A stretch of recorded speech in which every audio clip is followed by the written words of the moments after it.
Mr. Chairman, it means it's a fact.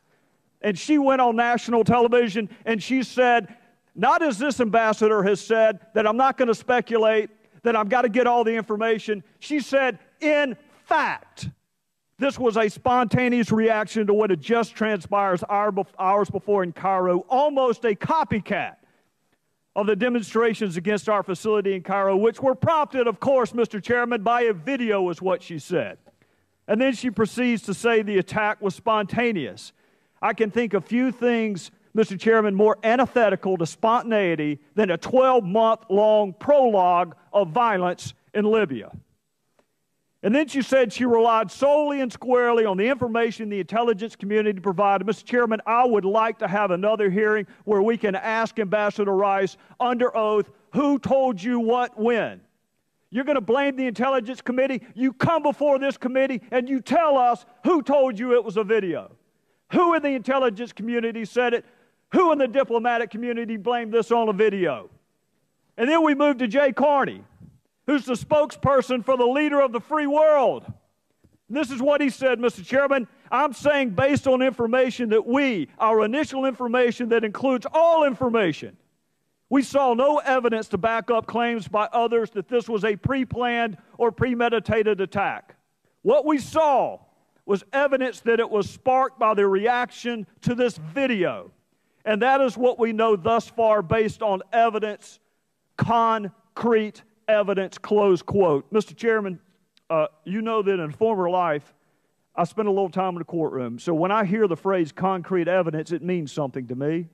That's even stronger language than simply saying something is in fact. So two representatives of this administration gave demonstrably false statements, not just to us, but to our fellow citizens on national television. Now, is the explanation for those demonstrably false statements, as my colleague from Florida just asked, was it negligence? Was it just a reckless disregard for the truth? Or was it more nefarious than that? Mr. Chairman, the American people are reasonable.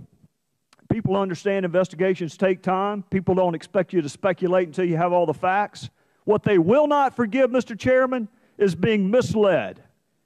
We want our questions answered, and I want them answered by the people that went out before the American people and sought to mislead them by blaming this on a video when there is no evidence, concrete or otherwise, to support the assertions made by this administration.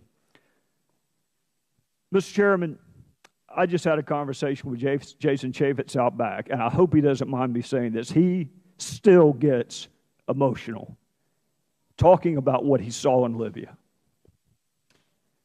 There were 4 brave Americans who died under circumstances that we can scarcely fathom. The terror, the fear, the anarchy of being killed in that fashion. They did what their country asked them to do. They stood post under dangerous circumstances even after requests for security were denied. They stood their post.